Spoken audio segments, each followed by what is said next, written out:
आत्मा के अंदर की गहराइयों में जाने की कोशिश करते हैं तो क्या हमें अपने असली मकसद का पता होता है? क्या हम जीवन के महत्वपूर्ण सवालों के जवाब खोजते हैं? भगवत गीता हमें एक ऐसे सफर पर ले जाती है जो हमारे आदर्शों, मूल्यों और मार्गदर्शन का स्रोत हो सकता है। ये ग्रंथ आत्मा के अद्वितीय रहस्यों को खोजने और जीवन के महत्वपूर्ण मुद्दों का समाधान करने में मदद करता है। नमस्कार दर्शकों, आप सभी का हमारे true life spiritual gun channel पर स्वागत है। इस वीडियो में आप जीवन में महत्वपूर्ण और बेहतर निर्णय लेने के लिए भगवान कृष्ण की शिक्षाओं के बारे में जानेंगे। तो वीडियो को ध्यान से अंत तक अवश्य सुने और वीडियो शुरू करने से पहले सच्चे दिल से कमेंट में जय श्री कृष्ण जरूर लिखें। तो आइए जानते भगवान श्री कृष्ण की कुछ प्रमुख शिक्षाएं जिससे मनुष्य का जीवन बदल सकता है। श्री कृष्ण हिंदू पौराणिक कथाओं में सबसे प्रतिष्ठित शख्सियतों में से एक है और उनकी शिक्षाओं को भगवत गीता में प्रलेख किया गया है। श्रीमद् भगवत गीता का ज्ञान आपकी सारी व्यर्थ की चिंताओं को समाप्त कर सकता है। गीता का ज्ञान मन की हर परेशानी और अशांति को नष्ट कर देता है। जब महाभारत का युद्ध होने वाला था तो अर्जुन बहुत ही चिंता करने लगे कि मेरे गुरु और पितामह भीष्म और मेरे सारे रिश्तेदार, मेरे सारे मित्र इस युद्ध में मारे जाएंगे और ना जाने कितने बेकसूर लोग इस युद्ध में मारे जाएंगे, ना जाने कितनी स्त्रियां विधवा हो जाएंगे, सब कुछ बर्बाद हो जाएगा, इस हस्तिनापुर की रौनक ही खत्म हो जाएगी। इन सबको मारकर अगर मैं जीत भी गया तो उस जीत का मतलब ही क्या जहां अपने ही ना रहे। तब अर्जुन को श्री कृष्ण ने गीता का ज्ञान देते हुए कहा कि तुम जिस भी चीज की चिंता कर रहे हो, जिसके लिए भी दुखी हो रहे हो, जिसके बारे में सोच सोच के इतना परेशान हो रहे हो, वह सब कुछ एक दिन नष्ट होने वाला है। वह आज नहीं तो कल वैसे भी मिट जाएगा और जो अविनाशी आत्मा है वह कभी भी मर नहीं सकती, नष्ट नहीं हो सकती। तो चिंता और दुख किस बात के लिए करते हो? क्योंकि जो एक दिन नष्ट होने वाला है, मिटने वाला है, मरने वाला है, उसकी चिंता करके और उसका दुख करके तुम कर भी क्या लोगे? तुम चाहकर भी उसे रोक नहीं सकते, उसे बदल भी नहीं सकते, तो क्यों चिंता करके अपना जीवन नष्ट कर रहे हो? चिंता तुम्हारे मन को दुखी और रोगी बना देगी, कायर बना देगी, और जो नष्ट हो ही नहीं सकता उसकी चिंता करने की कोई जरूरत ही नहीं है। तो परिस्थिति को चाहे तुम जैसे देखो, तुम्हारी चिंता करना बिल्कुल व्यर्थ है। वास्तव में आप भी उन्हीं बातों के बारे में चिंता करते रहते हैं, सोचते रहते हैं, जिसे आप बदल नहीं सकते, जिसे आप चाहकर भी अपने नियंत्रण में नहीं कर सकते। याद रखना, जो व्यक्ति चीजों को जितना नियंत्रण करने की कोशिश करेगा, जितना प्रयास करेगा कि जिंदगी मेरे हिसाब से चले, जो मैं चाहता हूँ मुझे बस वही मिले, और जो चीज मैं नहीं चाहता हूँ वह चीज मेरी जिंदगी में कभी ना आए, ऐसे ही व्यक्ति को सबसे ज्यादा चिंता और तनाव का सामना करना पड़ेगा। क्योंकि यह जिंदगी एक बहते पानी की तरह है और उसी पानी में दो तीन के बह रहे हैं, जिसमें से एक तीन का पानी की लहरों के साथ आनंद लेता हुआ बह रहा है। पानी जहां जा रहा है उसके बहने में वह उसका साथ दे रहा है। जहां जहां पानी जाएगा वहां वहां मैं भी इसके साथ आनंद लेता हुआ बहता रहूंगा। वह तिनका पानी के साथ बह रहा है, वह तिनका पानी के साथ नाचता हुआ जा रहा है, खुश होता हुआ जा रहा है, और एक दूसरा तिनका है जो उस पानी के बहाव के साथ लड़ रहा है। जहां यह पानी जा रहा है मैं उसका भाव बदल दूंगा, इसके पानी को मैं वहां ले जाऊंगा जहां ले जाना चाहता हूं, क्योंकि मैंने अपनी मंजिल कहीं और सोच रखी है। अब वह पानी के बहाव के साथ लड़ रहा है, किनारों से पत्थरों से टकरा रहा है, पर पानी के बहाव को वह बदल नहीं पा रहा है, बल्कि जितना कोशिश करता है पानी से लड़ने की, उतना ही दुखी और उतना ही परेशान हो रहा है। ये जिंदगी भी ऐसे ही बहते पानी की तरह आगे बढ़ती जाएगी, लेकिन अब हमें तय करना है कि हम किस दिन की तरह बनना चाहते हैं। या तो हम चिंता करके, खुद को परेशान करके जिंदगी से लड़ते रहे, जिंदगी से शिकायतें करते रहे, या तो फिर हम उस दूसरे तिनके की तरह बने कि जहां जिंदगी जा रही है उसी में आनंद लेना शुरू कर दे, उसी में ही खुश रहना शुरू कर दे। हमारी हालत उस व्यक्ति के जैसी है कि एक बार एक राजा किसी नगर से गुजर रहा था। उस राजा ने मार्ग में देखा कि एक गरीब बूढ़ा व्यक्ति अपने सर पर लकड़ियों का गट्ठर बांध कर ले जा रहा था। राजा को उस व्यक्ति पर बहुत दया आई। राजा ने उस व्यक्ति से कहा कि तुम इतनी गर्मी में इतना बड़ा लकड़ियों का गट्ठर सर पर लेकर जा रहे हो, पसीने से लथपथ पड़े हो। फिर राजा कहता है कि आओ मेरे रथ पर बैठ जाओ और तुम्हें जहां जाना है मैं तुम्हें छोड़ दूंगा। तो वह व्यक्ति कहने लगा, महाराज, मैं बहुत गरीब आदमी हूँ, मैं आपके रथ पर कैसे बैठ सकता हूँ, मैं तो आपके आगे बहुत छोटा हूँ। राजा ने कहा कि मैं छोटा बड़ा अमीर गरीब नहीं मानता, मनुष्य को मनुष्य की मदद करनी चाहिए। अगर हमारे पास कोई ज़्यादा है और अगर किसी को ज़रूरत है तो उसे वह चीज़ जरूर देनी चाहिए। तुम भी एक मनुष्य हो और मैं भी एक मनुष्य हूँ, और अगर एक मनुष्य दूसरे मनुष्य की पीड़ा को नहीं समझेगा तो वह मनुष्य नहीं है, वह एक पशु के समान है। इसलिए तुम मेरे रथ में आ जाओ, मैं तुम्हें तुम्हारी मंजिल पर छोड़ दूंगा। राजा के ऐसा कहने पर वह व्यक्ति राजा के रथ में बैठ गया। जब वह रथ चलने लगा तब राजा ने देखा कि व्यक्ति के सर से अभी भी पसीना बह रहा है। तब राजा ने गौर किया कि उस व्यक्ति ने अपने सर से वह लकड़ियों का गट्ठर उतारा ही नहीं है। राजा ने बोला, तुम अपने सर पर से ये लकड़ियों का गट्ठर लेकर क्यों बैठे हो? अब तो तुम मेरे रथ में सवार हो, ये लकड़ियों का गट्ठर मेरे रथ पर रख दो और तुम आराम से बैठ जाओ। तब वह व्यक्ति कहने लगा, नहीं नहीं महाराज, आपने मुझे अपने रथ पर बैठाया, मेरे लिए यह बहुत बड़ी सौभाग्य की बात है। मैं अपने लकड़ियों का वजन आपके रथ पर बिल्कुल नहीं आने दूंगा। तब उस राजा ने ये सुनते ही अपना सिर पकड़ लिया। यही कहानी हम सबकी है। गीता में भगवान कृष्ण कहते हैं कि अपनी हर चिंता, अपना हर दुख तुम मुझ पर छोड़ दो, मैं तुम्हारे हर दुख को दूर कर सकता हूँ, मैं तुम्हारी हर चिंता को दूर कर सकता हूँ। लेकिन यहाँ हर एक मनुष्य अपने सर पर चिंताओं का, लकड़ियों का गट्ठर लेकर घूम रहा है। हालांकि कर कुछ नहीं सकता, ताकत कुछ भी नहीं है, लेकिन इंसान अपना जोर चलाता रहता है। हर इंसान को लगता है कि सब कुछ मैंने संभाल रखा है, मैं अगर कुछ ना करूं तो सब कुछ बर्बाद हो जाएगा, सब कुछ खत्म हो जाएगा। मैंने एक कहानी सुनी कि एक महल में एक छिपकली रहती थी। वह सब छिपकलियों की रानी थी। जब कहीं भी जाना होता था तो जो छिपकलियों उसके नीचे रहती थी वह उन्हें भेज देती थी, वह खुद कहीं भी नहीं जाती थी। एक दिन सब छिपकलियों ने उससे पूछा कि तुम हमारी रानी हो पर तुम कहीं भी नहीं जाती, बस इस महल में ही बैठी रहती हो, ऐसा क्या कारण है कि तुम कहीं बाहर ही नहीं निकलती? तब वह रानी छिपकली कहने लगी कि इस महल की छत को मैंने ही संभाल के रखा है, अगर मैं यहाँ से चली गई तो इस महल की छत भी गिर जाएगी। ऐसे ही हर एक मनुष्य को लगता है कि अगर मैं नहीं रहूँगा तो कोई काम नहीं हो पाएगा। हर इंसान यह वहम पाले बैठा है कि सब कुछ करने वाला मैं ही हूँ और सब कुछ मुझे ही करना है। हालांकि इतनी भी शक्ति हमारे अंदर नहीं है कि हम अपनी सांस भी खुद ले सके, और प्रकृति ने ऐसा नियम बना रखा है कि हमारी सांसें अपने आप चलती है। अगर सांस लेने का काम हम पर छोड़ दिया जाए तो हम एक दिन भी जिंदा नहीं रह पाएंगे। इधर एक पल के लिए भी हम सांस लेना भूले और उधर सामने मौत आ जाएगी।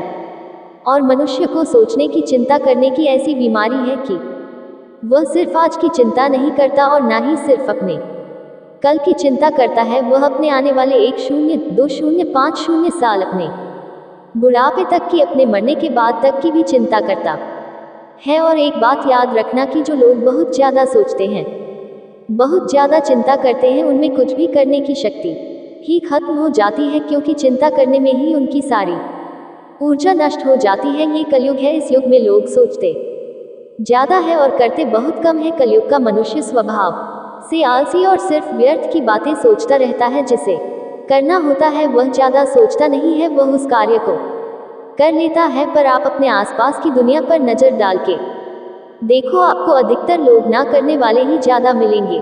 आपको अधिकतर लोग वही मिलेंगे जो या तो व्यर्थ की चिंता करेंगे, या तो सिर्फ आलस करेंगे, या सिर्फ बहाने ही देते रहेंगे कि इस वजह से मैं जिंदगी में आगे नहीं बढ़ पा रहा, कि इस कारण से मेरी जिंदगी अच्छी नहीं हो पा रही है। अगर मनुष्य सोचने के बजाय करना शुरू कर दे तो उसकी जिंदगी में कोई भी दुख, कोई भी समस्या ज़्यादा देर तक टिक नहीं सकती है। आपके पास दो रास्ते हैं, या तो अगर आपके जीवन में कोई समस्या है तो उसके समाधान में लग जाओ, उसके सलूशन में लग जाओ, और अगर आपको भविष्य में आने वाले किसी समस्या का डर है तो उसकी चिंता तो आप छोड़ ही दो, क्योंकि जीवन वैसे कभी नहीं चलने वाला जैसा आपसे सोचते हो। जीवन की एक अलग ही गति है। आप अगर कभी गौर करोगे तो आपको ये समझ आ जाए कि आप जिंदगी में जिन बातों को लेकर चिंता करते हैं उनका कोई मतलब ही नहीं था। आपको लगेगा कि आप व्यर्थ की चिंता करते थे और जिंदगी ने कुछ और ही दिखा दिया किसी नगर में एक बहुत धनी व्यक्ति रहता था। उसके पास इतना पैसा था जिसका हिसाब ही नहीं था। एक दिन उसने अपने सारे आदमियों को बुलाया जो उसका हिसाब किताब देखते थे और उनसे कहा कि मेरे पास कितना पैसा है, कितनी संपत्ति है, उन सब का मुझे हिसाब दो कि आखिर मेरी कुल संपत्ति कितनी है। वह सारे हिसाब को देखने वाले उस सेठ की संपत्ति का हिसाब लगाने में लग गए। उन सबको उस संपत्ति का हिसाब लगाने में ही 10 दिन लग गए। 10 दिन के बाद जब हिसाबकर्ताओं ने मिलकर कहा कि आपके पास इतना पैसा है कि आपकी 7 पीढ़ियां बैठकर खा सकते हैं, उन्हें कोई काम करने की जरूरत नहीं है। जब उस व्यक्ति ने ये सुना कि मेरे पास इतना धन है कि मेरी 7 पीढ़ियां बैठकर खा सकती है, उन्हें कोई काम करने की जरूरत नहीं है, तो वह व्यक्ति रोने लगा। फिर सब हिसाबकर्ताओं ने पूछ लिया कि आप रो क्यों रहे हैं, आपके पास तो अपार संपत्ति है। तब वह धनी व्यक्ति कहने लगा कि आप लोगों ने कहा कि मेरी 7 पीढ़ियां बैठकर खा सकती हैं, उन्हें कोई काम करने की जरूरत नहीं है, लेकिन जब 8वीं पीढ़ी आएगी तो उसका क्या होगा, उन्हीं के बारे में मैं सोच सोच कर दुखी हो रहा हूँ। यही आजकल के हर मनुष्य की समस्या है। आज सब ठीक है लेकिन कल कुछ गलत ना हो जाए, उसकी चिंता में परेशान होते जा रहे हैं। किसी नगर में एक राजा रहता था। उसका राज्य बहुत बड़ा था और उसके राज्य के आसपास के जो भी राजा थे उनके साथ भी उसके बहुत अच्छे संबंध थे। लेकिन वह राजा चिंता करता रहता था कि अगर कल कोई सारे राजा मेरे शत्रु बन जाए, मुझ पर हमला कर दे तो मेरा क्या होगा, मैं आगे कैसे जी पाऊंगा, मेरी जिंदगी आगे कैसे चल पाएगी। वह राजा बेवजह की इन चिंताओं में उलझा रहता था। एक दिन वह अपने गुरुवर के पास गया और गुरुवर को जाके उसने बताया कि मुझे बहुत चिंता होती है कि यह जितने भी राजा मेरे राज्य के आसपास रहते हैं, कल को अगर यह मेरे शत्रु हो गए और मुझ पर इन्होंने हमला कर दिया तो मैं कहाँ जाऊंगा। गुरुवर उस राजा का मन समझ गए और उन्होंने उस राजा से कहा कि तुम्हारे नगर में एक महिला रहती है, तुम उसके पास जाओ, उसे बहुत सारा धन और बहुत सारा अनाज देकर आओ तो तुम्हें तुम्हारी समस्या का समाधान मिल जाएगा। वह राजा बहुत सारा सोना लेकर, बहुत सारा अनाज लेकर उस महिला के पास गया उसको दान देने के लिए। जब राजा उस महिला के घर पहुंचा तो राजा ने उस महिला से कहा कि यह सारा धन को तुम रख लो, ये सारा अनाज भी तुम रख लो, उसके बाद तुम्हारा जीवन बड़े आराम से गुजरेगा। राजा की इस बात को सुनने के बाद उस महिला ने राजा से वह धन वह अनाज लेने से मना कर दिया। वह महिला राजा से कहने लगी कि मेरे पास आज खाने के लिए भोजन है, मैं कल के लिए अपने घर में भोजन नहीं रखती हूँ। मुझे ईश्वर पर पूरा भरोसा है कि जिसने मुझे आज खिलाया है वह मुझे कल भी खिलाएंगे, क्योंकि जितना मैं संग्रह करूंगी फिर मुझे उस सामान की चिंता करनी पड़ेगी, फिर मुझे उस सामान को संभालना पड़ेगा। इससे तो बेहतर है कि जो ईश्वर मुझे आज तक संभाल रहा है मैं उसी के भरोसे खुद को छोड़कर जीती हूँ, क्योंकि जो आज तक खिलाता आया है वह आगे भी खिलाता ही रहेगा। गीता का ज्ञान हमें यही सिखाता है। गीता में श्री कृष्ण अर्जुन को यही बात बार बार कह रहे हैं कि हे अर्जुन, अपनी सारी चिंताएं, अपने मन के सारे विचार तुम मुझ पर सौंप दो, अपने मन को हल्का कर दो, क्योंकि चिंता करके तुम सिर्फ दुख प्राप्त कर रहे हो। कभी देखा है किसी ने कि चिंता करके किसी इंसान को खुशी मिली हो, या चिंता करके किसी इंसान को अपनी समस्या का समाधान मिला हो? अगर गहराई से देखा जाए तो चिंता एक मानसिक बीमारी है। चिंता वही इंसान करता है जो कर्म में नहीं लगता, जो कर्म में ना लगकर विचारों में लग जाता है। जो व्यक्ति कर्म में लगा रहेगा उसे चिंता करने का समय ही नहीं मिलेगा, और जो व्यक्ति कर्म का त्याग कर देगा वह अपने खाली समय में चिंता ही करता रहेगा। तो अपने आप को कर्म में लगाओ। जैसे ही श्री कृष्ण ने अर्जुन को उसका कर्म याद दिलाया कि तुम्हें अपना कर्म करना है, ये सब सोचना विचार करना तुम्हारा धर्म नहीं है, तुम क्षत्रिय हो और तुम्हारा कर्म क्या है? अधर्मों का नाश करना, जो अन्याय करते हैं, जो अत्याचार करते हैं उनको नष्ट करना, ना कि फालतू की बातों को सोचना। वह तुम्हारा काम नहीं है। तुम दुनिया के भगवान नहीं हो, तुम कुछ नियंत्रण नहीं कर सकते हो, क्योंकि यह जीवन बस बहता जा रहा है। कब हम बच्चे से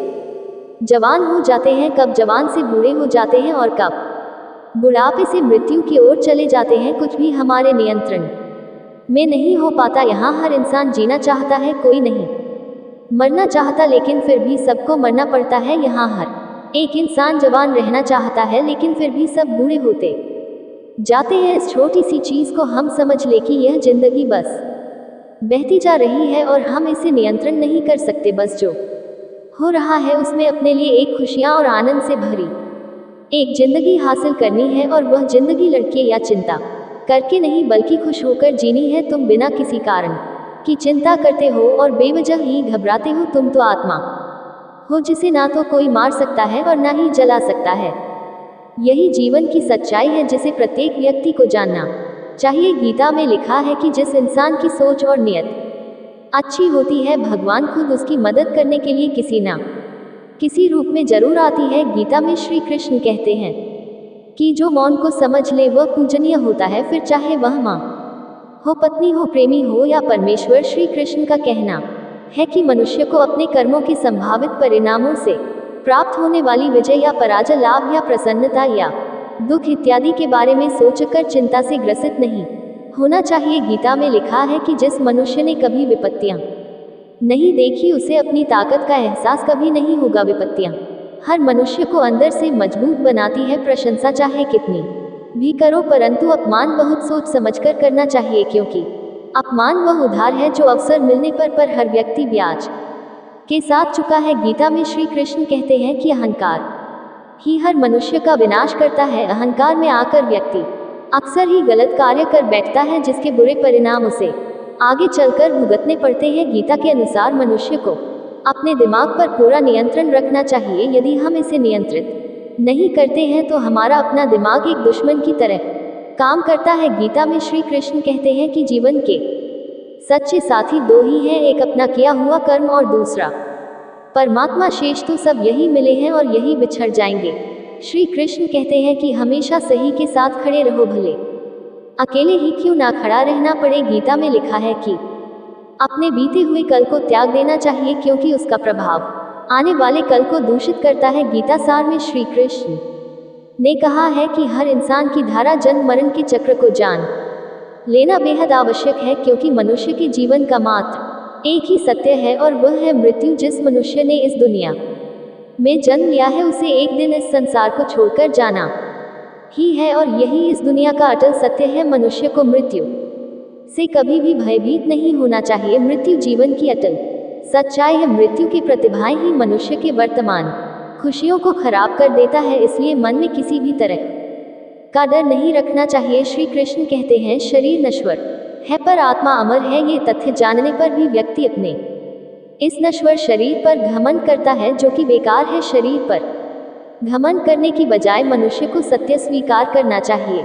जिंदगी में कभी उदास मत होना, कभी नाराज नहीं होना। यह जिंदगी एक संघर्ष से चलती रहेगी, बस तुम अपना जीने का अंदाज ना खोना। जो इंसान आपके बुरे समय में आपका भागीदार है, अपने अच्छे समय का सच्चा भागीदार वही है। हम अपने आप को भगवान के समक्ष अर्पित कर दें, यही सबसे उत्तम सहारा है और भय, चिंता और शोक से मुक्ति पाने का एक सर्वश्रेष्ठ मार्ग भी है। यदि आप चाहते हैं सभी आपसे प्रेम करें तो प्रेम की शुरुआत पहले आपको करनी होगी, क्योंकि प्रकृति का नियम है जो बोया है वही निकलेगा। सदैव संदेह करने वाले व्यक्ति के लिए प्रसन्नता ना इस लोक में है ना ही कहीं और। मनुष्य अपने विश्वास से निर्मित होता है, जैसा वह विश्वास करता है वैसा वह बन जाता है। मन की गतिविधियों, होश, विश्वास और भावनाओं के माध्यम से भगवान की शक्ति सदा तुम्हारे साथ है और लगातार तुम्हें बस एक साधन की तरह प्रयोग करके सभी कार्य कर रही है। उससे मत डरो जो वास्तविक नहीं है, ना कभी था ना कभी होगा। जो वास्तविक है वह हमेशा था और उसे कभी नष्ट नहीं किया जा सकता। व्यक्ति जो चाहे बन सकता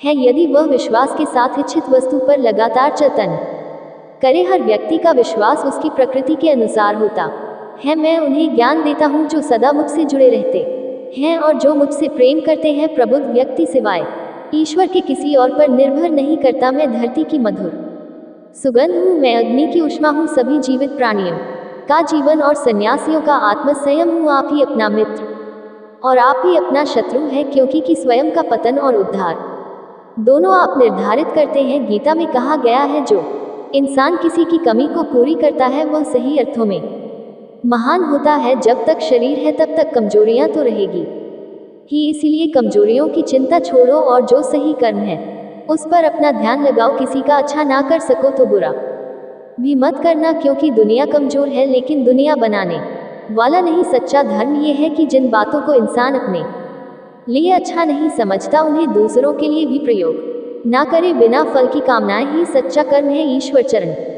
में हो समर्पण वही केवल धर्म है। जो मन को नियंत्रित नहीं करते उनके लिए वह शत्रु के समान कार्य करता है। गीता में कहा गया है कोई भी अपने कर्म से भाग नहीं सकता, कर्म का फल तो भुगतना ही पड़ता है। जब इंसान अपने काम में आनंद खोज लेते हैं तब वे पूर्णता प्राप्त करते हैं। इतिहास कहता है कि कल सुख था, विज्ञान कहता है कि कल सुख होगा, लेकिन धर्म कहता है अगर मन सच्चा और दिल अच्छा हो तो हर रोज सुख होगा। ज्यादा खुश होने पर और ज्यादा दुखी होने पर निर्णय नहीं लेना चाहिए, क्योंकि ये दोनों परिस्थितियां आपको सही निर्णय नहीं लेने देती हैं। कार्य का अत्यधिक महत्व होता है और व्यक्ति को हमेशा परिणामों की चिंता किए बिना पूरे समर्पण के साथ काम करना चाहिए। इच्छाएं आती हैं और चली जाती हैं, लेकिन आप एक निरपेक्ष साक्षी बने रहे और बस इसका आनंद ले। इच्छाएं किसी व्यक्ति को कभी परेशान नहीं कर सकती। भगवान हमेशा हमारे साथ और आसपास होते हैं। इससे कोई फर्क नहीं पड़ता कि हम क्या कर रहे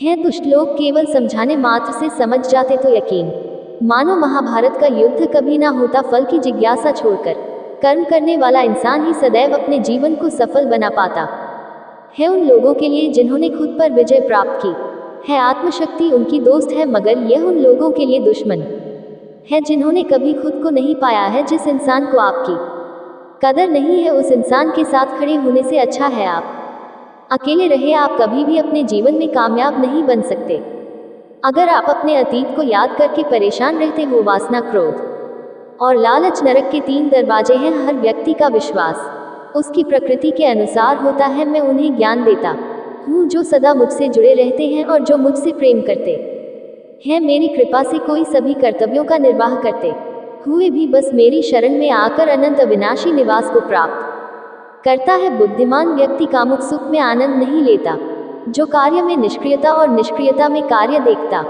है वह एक बुद्धिमान व्यक्ति है। मैं धरती की मधुर सुगंध हूँ, मैं अग्नि की ऊष्मा हूँ, मैं ही सभी जीवित प्राणियों का जीवन भी और मैं ही सन्यासियों का आत्मसंयम हूँ। तुम उसके लिए शोक करते हो जो शोक करने के योग्य नहीं है और फिर भी ज्ञान की बातें करते हो। बुद्धिमान व्यक्ति ना जीवित और ना ही मृत व्यक्ति के लिए शोक करते हैं। बुद्धिमान व्यक्ति को समाज कल्याण के लिए बिना आसक्ति के काम करना संगीत चाहिए। कर्म मुझे बांधता नहीं, क्योंकि मुझे कर्म के प्रतिफल की कोई इच्छा नहीं। कर्म उसे नहीं बांधता जिसने काम का त्याग कर दिया है। आप अपने अनिवार्य कार्य करो, क्योंकि वास्तव में कार्य करना निष्क्रियता से बेहतर है। आत्मज्ञान की तलवार से काटकर अपने हृदय से अज्ञान के संदेह को अलग करके अनुशासित बनो। मनुष्य अपने विश्वास से निर्मित होता है। जैसा वह विश्वास करता है वैसा वह बन जाता है। इस जीवन में मनुष्य ना तो कुछ खोता है और ना ही कुछ व्यर्थ होता है। मन अशांत है और उसे नियंत्रित करना कठिन है, लेकिन अभ्यास से इसे वश में किया जा सकता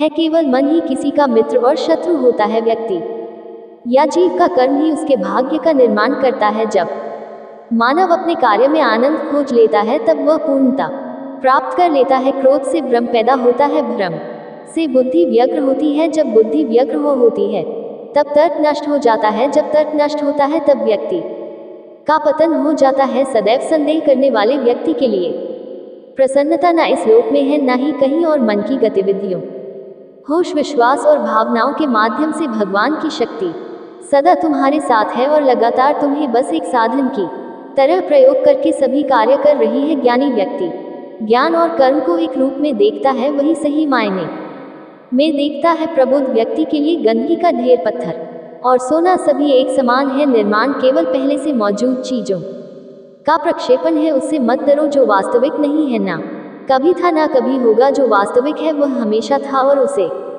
कभी नष्ट नहीं किया जा सकता। जन्म लेने वाले के लिए मृत्यु उतनी निश्चित है जितना कि मृत्यु होने वाले के लिए जन्म लेना। इसलिए जो अपरिहार्य है उस पर शोक मत करो। जो मन को नियंत्रित नहीं करते उनके लिए वह शत्रु के समान कार्य करता है। भगवान या परमात्मा की शांति सिर्फ उनके साथ ही होती है जिसके मन और आत्मा दोनों में एकता हो, जो इच्छा और क्रोध से पूर्ण रूप से मुक्त हो एवं जो अपने अंदर की आत्मा को सही मायने में जानता। हर व्यक्ति श्री कृष्ण से जुड़ा है और श्री कृष्ण हर व्यक्ति से जुड़े हैं। वही हमारे आदि, मध्य और अंत है। ठंड या गर्मी, सुख या दर्द का अनुभव, यह अनुभव क्षण भंगुर है। वे आते हैं और जाते हैं, उन्हें धैर्यपूर्वक सहन करे, समय हमेशा चलता रहता है, कभी रुकता नहीं। यदि आज बुरा समय है तो कल अच्छा होगा।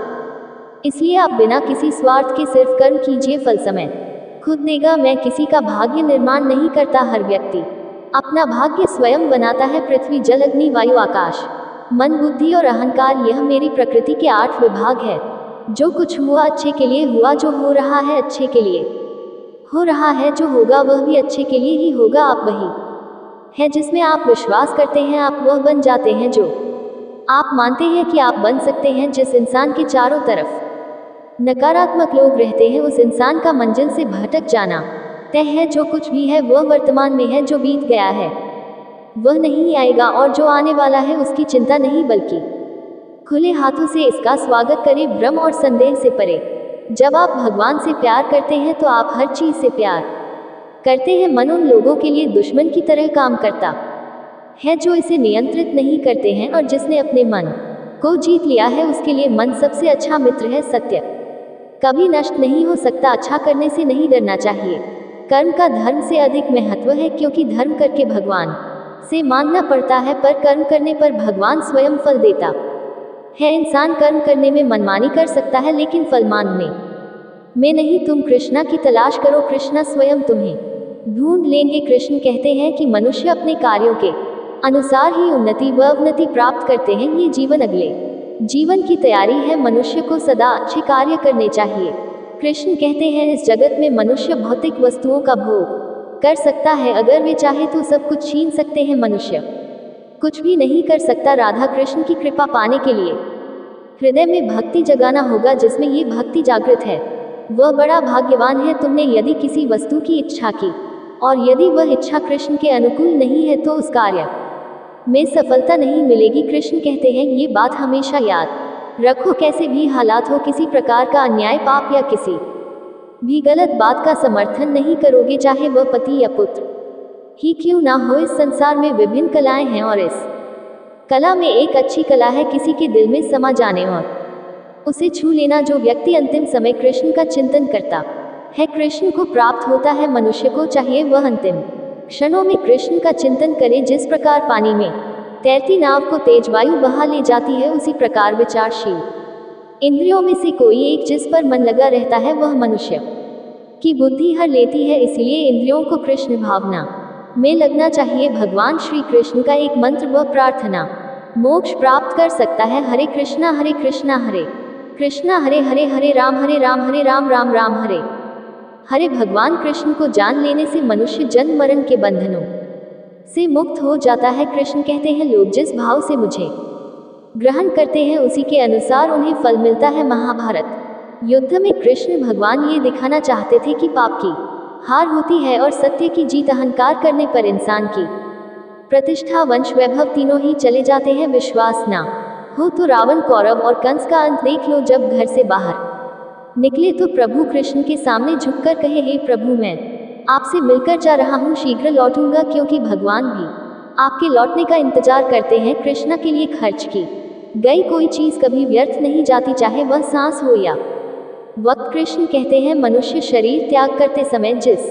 भाव का चिंतन करता है, उसी भाव अनुसार उसका अगला जन्म निश्चित हो जाता है। मनुष्य को अपने जीवन के उद्देश्य को समझना चाहिए। एक पशु दूसरे पशु का वध करता है तो यह पाप नहीं, लेकिन मनुष्य स्वार्थ के लिए पशु का वध करता है तो वह पाप है। जिंदगी में हम कितने गलत हो या सही, सिर्फ 2 लोग जानते हैं, आत्मा और परमात्मा। राधा कृष्ण का नाम मानो एक अनमोल रत्न है जिसका मूल्य पाया नहीं जा सकता।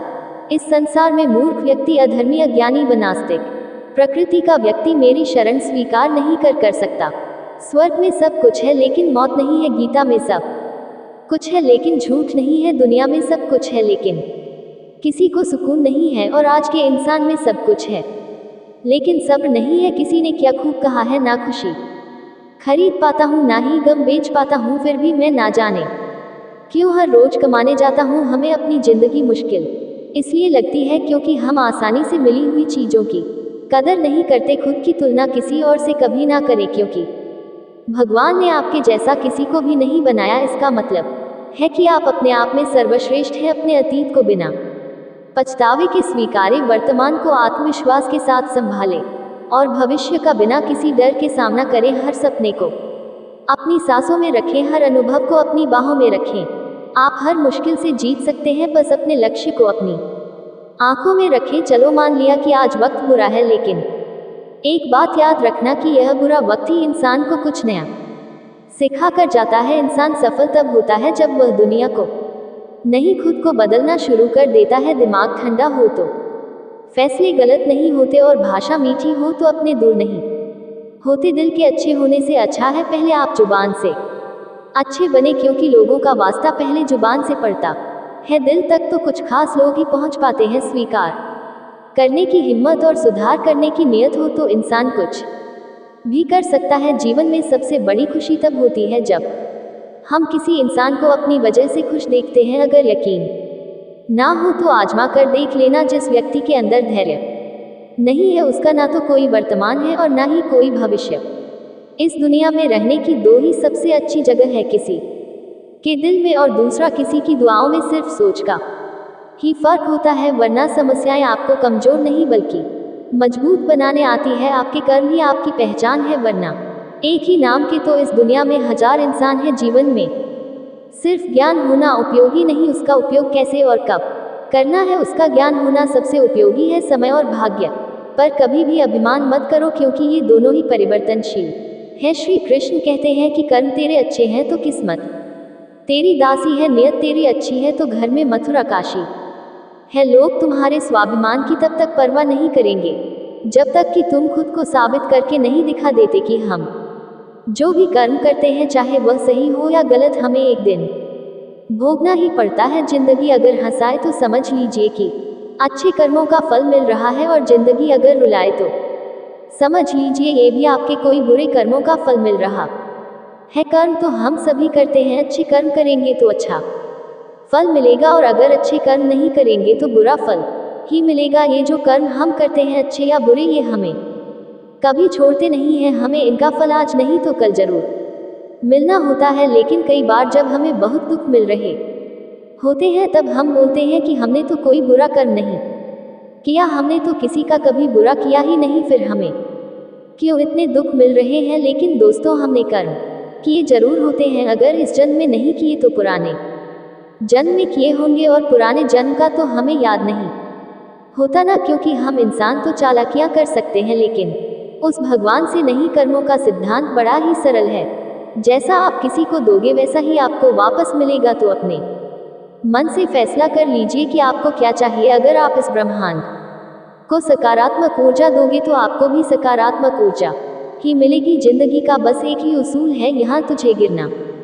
भी खुद है और संभालना भी खुद है। कभी सुख कभी दुख तो कभी बारिश, यही तो जिंदगी के रंग है, इसके बिना जिंदगी बेरंग है। बड़े होंगे तो जिएंगे जिंदगी अपने हिसाब से। बचपन के इस ख्याल पर अब बहुत हंसी आती है, एक दूसरे के लिए जीना ही जिंदगी है, इसलिए हमेशा उन्हें वक्त दो जो तुम्हें दिल से चाहते हो। कुछ गलत फैसले जिंदगी का सही मतलब सिखा देते हैं। जो जिंदगी के दर्द को हंसते हंसते सहन करता है, वही मंजिल की हर राह को पाता है। जिंदगी की हकीकत को बस हमने इतना ही जाना है, दर्द में अकेले है और खुशियों में सारा जमाना है। मृत्यु से वही डरता है जो सत्य से अनजान रहता है। मृत्यु ही हम सबकी मंजिल है। जिंदगी तो कुछ दिनों की मेहमान है, आपके समय सही थे इसे कोई भी याद नहीं रखता है, लेकिन आप कब गलत थे इसे सब याद रखते हैं।